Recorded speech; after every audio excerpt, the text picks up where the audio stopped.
the hush that follows a winter fog along the Dorset coast, a fog so thick it swallows the toll of distant buoys and muffles even the cry of gulls, one might chance upon the remnants of what was once called Blackshore Manor, though now it answers to no name at all. Built in 1821 upon a bluff overlooking Lyme Bay, the house was commissioned by Captain Elias Wren, a man whose fortune was made not in trade, but in salvage. Those grim enterprises wherein shipwrecks, driven upon the rocks by storm or mischance, yielded timber, iron, and occasionally the sodden remnants of human cargo. It was said that Captain Wren never turned away from a wreck, no matter the hour or the tide, that he would stand for hours upon the cliffs with a lantern in hand, watching the sea gnaw at broken holes as though he were communing with something far older than commerce. The manor, with its tall windows and steep gables, bore the air of a vessel itself moored not to earth but suspended between land and sea, always listening for the ocean's whisper. And whisper it did, not only through the wind in its chimneys, but through the very floorboards, which groaned with a salt-damp ache, as if the house remembered the brine in its bones. Captain Wren had returned from his final voyage in the spring of 1853, not aboard his own ship, the Morning Star, which had vanished off the Azores the previous autumn, but as a sole survivor aboard a Portuguese brig whose captain would later describe him as a man already half drowned in memory. He arrived gaunt, his beard matted with sea salt, his eyes fixed on some inner horizon no one else could see. Yet he spoke little of the disaster, and less still of the 17 men who had sailed with him. When pressed by magistrates in London concerned not only for maritime records but for the peculiar silence of insurers, he offered only this: "The sea takes what it is owed. We paid our debt in full." No logbook was recovered, no manifest, only a water-stained notebook, its pages warped beyond legibility, save for a single phrase scrawled near the back in a hand markedly different from Wren's own. He sang until the last. The villagers of Charmouth said little at the time. They were accustomed to the sea's brutal arithmetic: fathers lost, brothers never returned, widows walking the shore with empty baskets. But something in Wren's silence unsettled them more than grief ever could. He did not mourn in the expected fashion. He did not attend church, nor did he allow mirrors in the upper rooms of Blackshore. Instead, he spent his days walking the perimeter of his estate at dusk, always with a pocket chronometer in hand, checking it against no known timepiece, and always returning indoors precisely as the light failed. His only companion was a young woman named Eliza Thorne, hired as a housekeeper, though she was barely 20 and possessed neither experience nor references. She had appeared one morning at the manor's gate, drenched from a sudden squall, claiming only that she sought shelter and honest work. Wren, against all custom, opened the door himself and never questioned her again. Within months, strange things began to be remarked upon. The local vicar, Reverend Mallory, noted in his diary that during his quarterly visit he heard music drifting from the west wing, a boy's voice, clear as flint, singing a shanty of the Liverpool docks, though no boy resided at Blackshore nor had any child been seen on the grounds. Mrs. Hargrove, the grocer's wife, swore she glimpsed Eliza one evening standing motionless at the edge of the cliff, her skirts billowing in a wind that touched nothing else, her lips moving as though in answer to a voice carried on the tide. Most curious of all were the meals. For weeks at a time, Captain Wren would consume nothing but hardtack and rainwater, while Eliza prepared lavish dinners for tossed pheasant, marrowbone soup, damson tarts only to scrape the untouched plates into the garden come midnight. Neighbors whispered of a vow, of penance, of madness cloaked in propriety. Yet none dared ask, for Wren's gaze when it fell upon you carried the chill of deep water, and his hands, though steady, bore the tremor of a man who has held something unspeakable and tried to wash it off for years. The house itself seemed to participate in the unease. Shutters would rattle without wind. The drawing-room piano, long disused, would emit a single low chord at precisely 3:17 a.m., a time verified by multiple guests, though none ever admitted to touching the keys.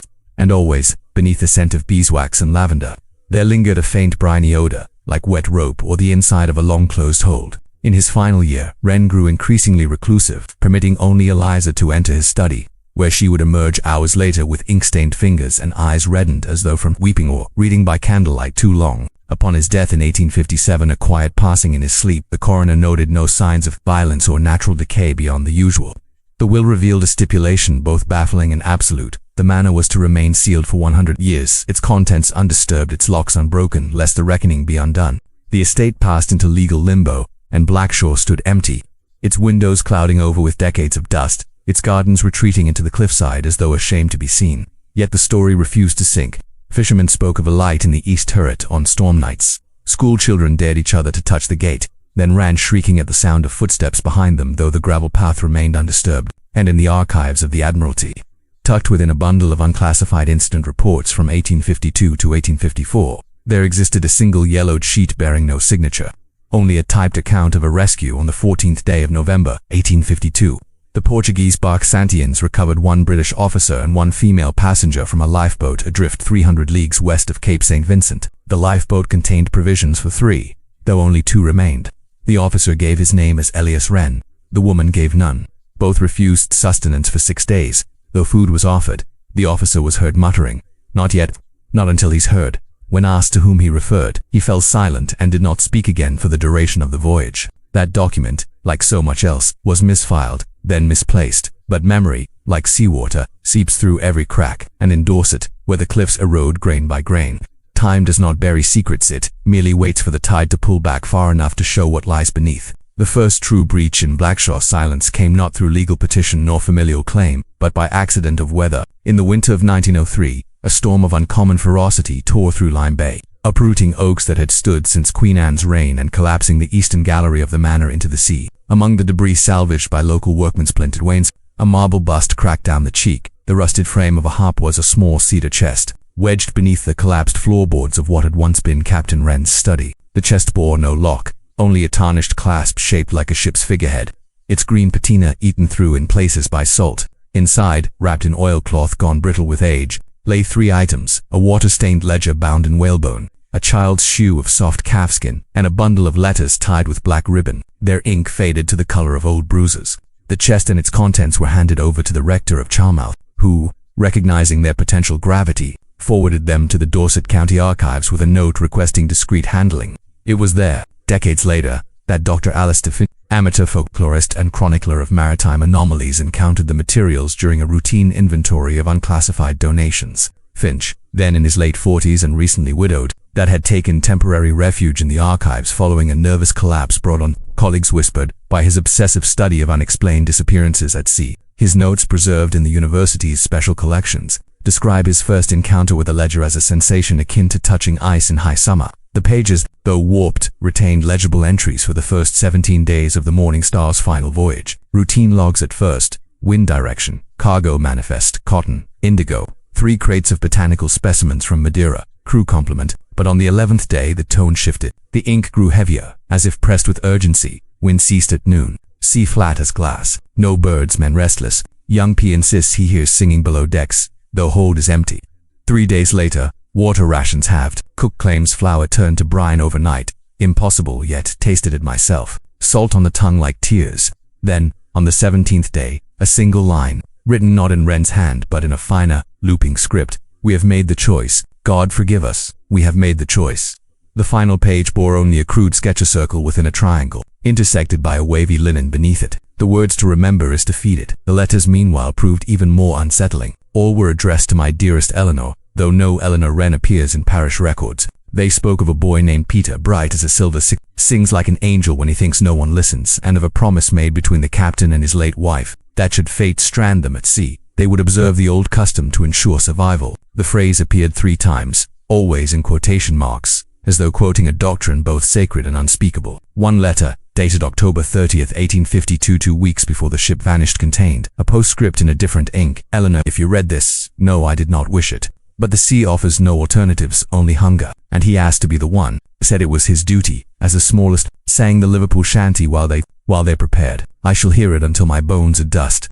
The paper bore a water stain that Finch, with clinical precision, noted did not match the chemical profile of seawater, but rather that of human tears, high in sodium chloride and protein residue. The child's shoe, preserved under glass in the archive's ethnography wing, attracted less scholarly attention but more local dread. Villagers claimed it belonged to Peter Mallory, the rector's nephew, who had shipped his cabin boy on the Morning Star at age 13 and was never seen again. Yet when Finch visited the Mallory family vault in 1907, he found a headstone bearing Peter's name and birth year, but no death date. The current rector, grandson of the original, admitted over brandy that the stone had been erected as a kindness, since no body was ever recovered, though some say the boy never truly left the sea. Finch, ever methodical, obtained permission to exhume the plot. The coffin was empty save for a single sprig of dried sea lavender, a flower unknown to English shores but common along the Azores. These fragments, taken alone, might have been dismissed as the melancholy relics of shipwreck and grief, but when cross-referenced with Admiralty records, a pattern emerged. In the months following the Morning Star's disappearance,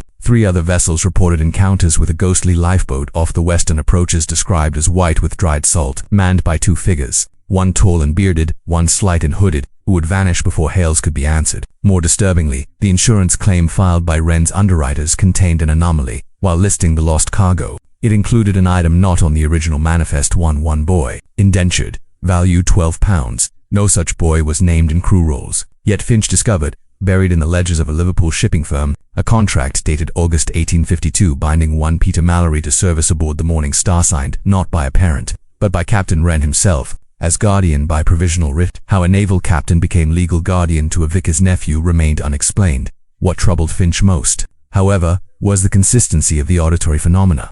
In no fewer than 7 independent accounts, diaries of guests at Blackshaw, testimonies from servants, even a letter from a visiting botanist, the same detail recurred: the sound of a boy's voice singing a particular shanty, always at night, always ending on the same unresolved note. Finch tracked the melody to a Liverpool dockworkers ballad titled The Last Watch, whose final verse reads, "If I'm lost where no bell can toll, sing my name to bring me home. But if you eat what love made whole, the sea will claim your bones."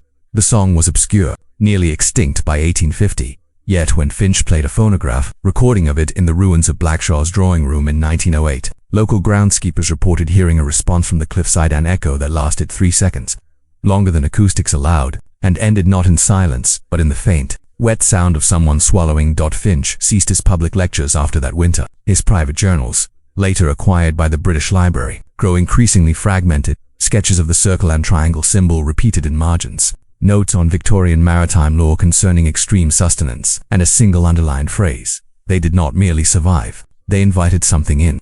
By 1910, he had withdrawn entirely, renting a cottage on the Dorset coast within sight of Blackshaw's ruins. Neighbors reported he spent his days walking the tide line with a brass spyglass, scanning the horizon not for ships, but for a lifeboat. He was found dead on the beach one November morning, his body dry despite the tide having crept within inches of his boots. In his coat pocket, a child's calfskin shoe, damp with salt water, though none had been seen in the archives for months.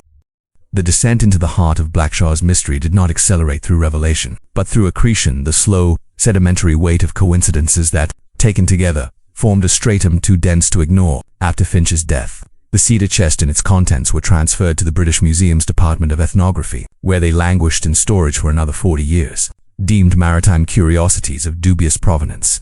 Yet the story refused archival. In the summer of 1951, a young archivist named Eleanor Voss, newly appointed and unaware of Finch's connection, rediscovered the ledger. While cataloguing donations from defunct county collections, her attention was drawn not by the entries themselves, but by the paper, a rare Dutch stock used almost exclusively by naval officers between 1840 and 1855, watermarked with a trident insignia. What unsettled her more, however, was the handwriting on the final page, not Wren's, as previously assumed, but identical to that in a bundle of private letters she had inherited from her grandmother, who claimed distant kinship to the Wren family. The letters spoke of the vow at sea and the price of the song, and ended with a warning: never let the silence go unanswered. Eleanor, trained in historical forensics, began a quiet inquiry. She cross-referenced crew manifests, insurance claims, and parish records with a rigor that bordered on obsession. Her notes, later deposited in the National Maritime Museum, reveal a growing disquiet. She discovered that Captain Wren had not merely salvaged shipwrecks, he had studied them with an anthropologist's eye, collecting logbooks, personal effects, even fragments of hull planking, which he stored in climate-controlled cabinets at Blackshaw's. More tellingly, she found evidence that Wren had corresponded with members of the Royal Anthropological Society on the subject of survival rituals in extremists, citing precedents from Polynesian voyages and Arctic expeditions where communal sacrifice was encoded in myth as both necessity and taboo. One letter, addressed to a Dr. Harrow in 1849, stated plainly, "When the sea gives no fish and the sky no rain, the smallest becomes the offering, not out of cruelty, but covenant." The phrase covenant recurred throughout his private writings, always capitalized, as though denoting not a metaphor but a formal agreement. The true pivot came when Eleanor located the last living witness, Mrs. Agnes Pembroke, née Thorne, the very Eliza who had appeared at Blackshaw's gate in 1853, now 92 and residing in a seaside, convalescent home near Weymouth. She consented to an interview, though she spoke only in the conditional tense, as though describing events that might have happened, or might yet. She recalled little of her origins: a ship, a storm, a name given to me, but remembered the house in visceral detail.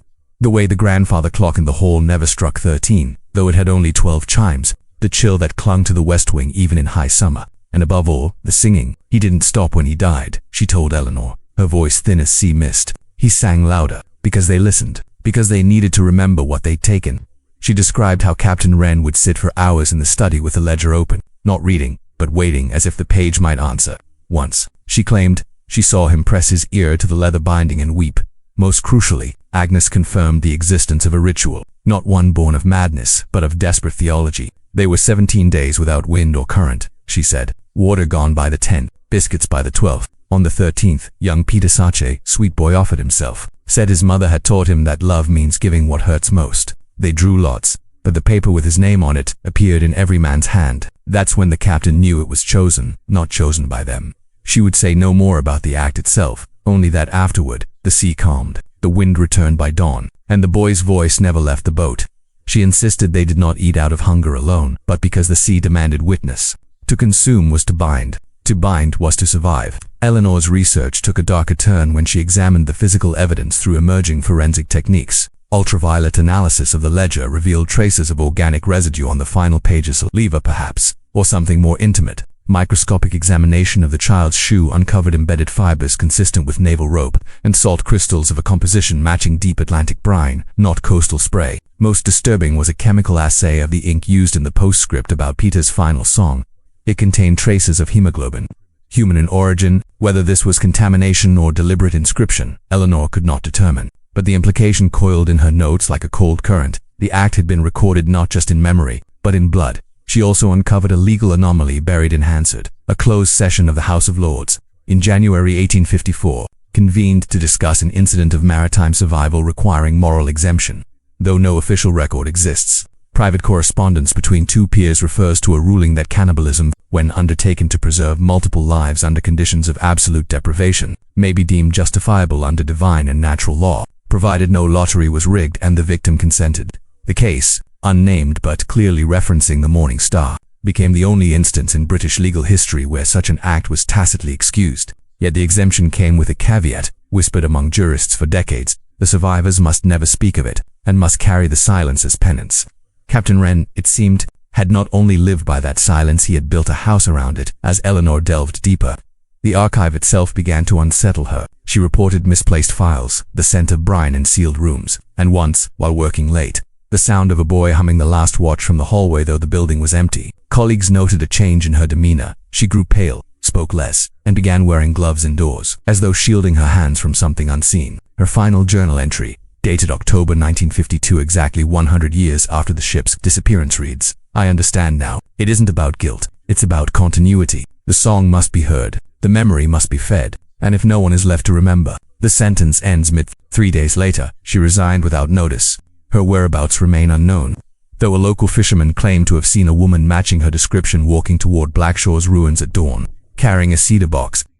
For nearly half a century, Blackshawe Manor existed only in footnotes and family whispers, its story adrift in the liminal space between documented tragedy and coastal superstition. Then, in the autumn of 1998, a doctoral candidate in historical anthropology named Julian Hartwell stumbled upon Eleanor Voss's unpublished notes in a mislabeled box at the Bodleian Library. Hartwell, whose thesis concerned ritualized silence in post-traumatic communities, was immediately transfixed. Unlike his predecessors, he approached the case not as a maritime anomaly, but as a sustained act of cultural containment, a secret so potent it required architecture, law, and silence to keep it from spilling into the world. He secured a modest grant under the guise of studying Victorian salvage economies, but his true aim was Blackshawe itself. Hartwell's obsession began methodically. He spent months reconstructing the social fabric of Charmouth in the 1850s, interviewing descendants of fishermen, clerks, and servants whose families had lived within shouting distance of the manor. What he uncovered was not fear, but a quiet, communal complicity. The villagers never spoke of Captain Wren's return as miraculous,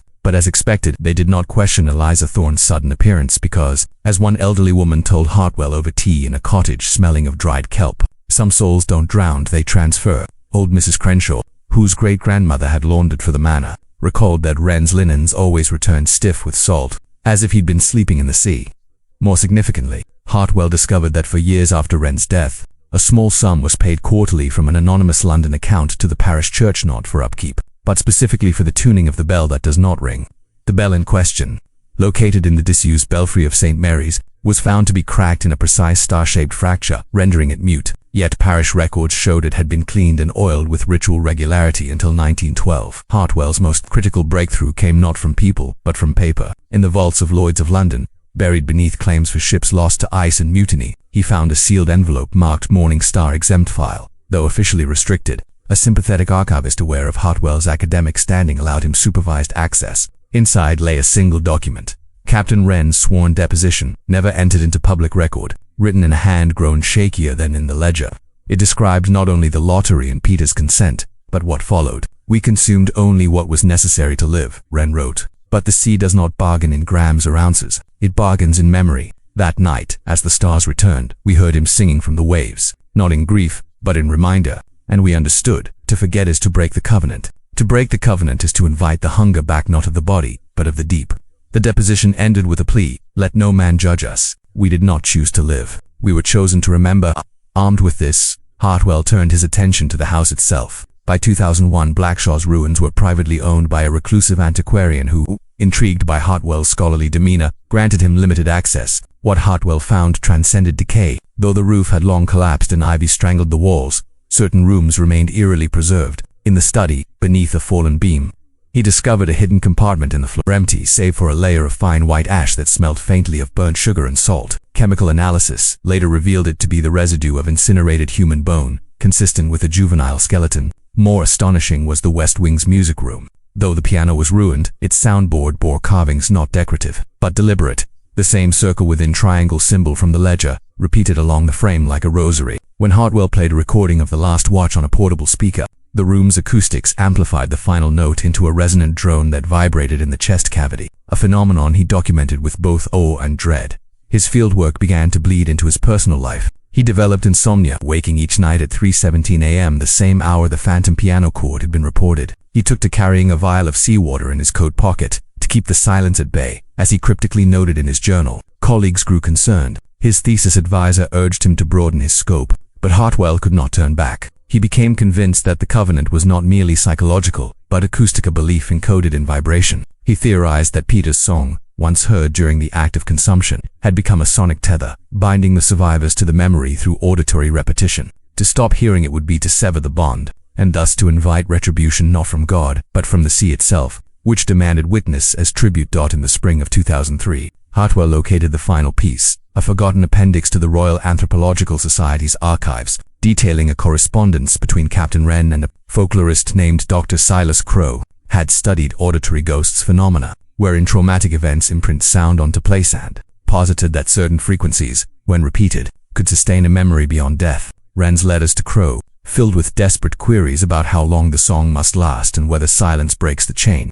culminated in one chilling line: "If I die before it is finished, will another hear it, or will the hunger return for us all?" Hartwell interpreted this as evidence that Wren believed the ritual required perpetual auditory reinforcement, that the haunting was not a punishment, but a duty. His final act of research was both scholarly and sacrificial. On the night of November 14, 2003, the 151st anniversary of the rescue by the Santa, Hartwell returned to Blackshaw alone, equipped with a high-fidelity recorder, a tuning fork calibrated to the piano's lowest note, and a transcript of Peter's final shanty. According to his last journal entry, he intended to complete the circuit to sing the song himself, thereby assuming the burden of remembrance. He was never seen again. His recorder was found weeks later on the cliff's edge, its tape spooling into the wind. Playback revealed 37 minutes of ocean sounds, a single verse of The Last Watch sung in Hartwell's clear tenor, and then, for 12 seconds, the sound of someone else singing harmony higher, younger, and impossibly close to the microphone before the tape went silent. The truth of Blackshaw Manor was never unearthed in the manner of buried treasure or courtroom confession. It revealed itself only in the negative space of what was left unsaid and the quiet rituals of those who remembered without understanding why. After Julian Hartwell's disappearance, official inquiries concluded he had succumbed to exposure or misstep along the treacherous cliffs, a plausible end for a man known to wander alone in fog. Yet those who had followed his work, however distantly, sensed a deeper continuity. His notes, recovered from his Oxford flat, contained a final observation, penned in the margins of a photocopy of Wren's deposition: "It is not the eating that binds them, it is the listening." This phrase, at first enigmatic, became the key to the covenant, not a transaction of flesh, but of sound. The sea, in its ancient indifference, had not demanded a life, but a witness, and once given, that witness could not be ungiven.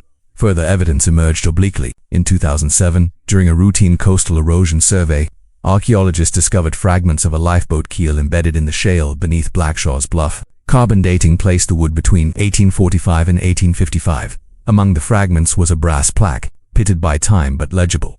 Morning Star, Liverpool Registry. No. 217.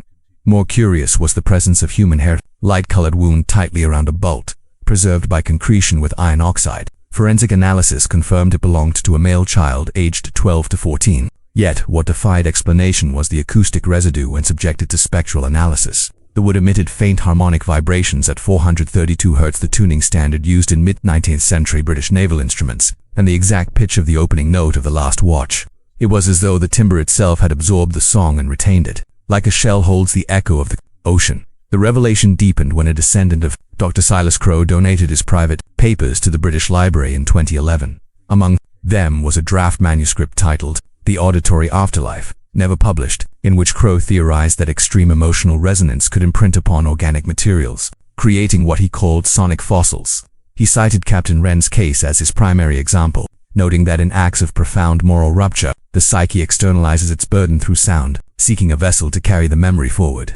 According to Crowe, the boy's final song was not merely an expression of courage, but an invocation, a deliberate act of sonic anchoring. By singing, Peter ensured he would not vanish into the void of necessity. He would persist as echo, as obligation, and those who heard him, who consumed him, became living resonators, compelled to keep the frequency alive. This explains the meticulous silence of the survivors. Wren did not avoid mirrors because of guilt, but because reflections offered no sound-only image, which fades. He forbade guests in the West Wing not out of secrecy, but because unfamiliar voices might drown out the harmony. Eliza Thorne's presence was not coincidence. She was likely the boy's distant cousin, brought in as a final anchor, a voice of kinship to soften the dissonance of memory. Even the sealed century-long injunction on the manor was less a penance than a preservation.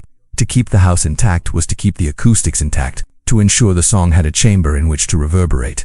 The covenant, then, was not diabolical, but deeply human, a desperate pact against oblivion. In the starved hours of the lifeboat, they had not merely chosen to live, they had chosen to be haunted. And the haunting was not punishment, but purpose. To hear the song was to remember Peter not as victim, but as volunteer. To remember was to affirm that his sacrifice had meaning. To forget would be to render it meaningless, and in that void, the sea might indeed reclaim what it had spared. No legal record names Peter Mallory as having been eaten. No church memorial bears witness to the act. Yet in the archives, in the cliffs, in the salt-stiffened pages of forgotten ledgers, the evidence accumulates not as proof, but as resonance. The sea does not deal in verdicts. It deals in cycles, and Blackshaw, even in ruin, remains a tuning fork struck once in desperation, and still vibrating in the damp air today. The manor's remaining walls stand crooked against the Dorset sky, tufted with sea thrift and gulls' nests. Tourists photograph its silhouette at sunset, unaware, but locals know to avoid the path after dusk, not from fear of ghosts, but from respect for silence. For on still nights, when the fog rolls in from Lime Bay and muffles the world beyond the cliff, a faint hum can be heard not from the house, but from the air itself, as if the wind has learned to carry a melody it does not understand. And if one stands very still, with eyes closed and breath held, it is possible to hear, beneath the sigh of the waves, two voices singing in harmony, one deep and weary, one clear and young, neither fading, neither finished, bound together not by guilt but by the terrible, tender mathematics of survival.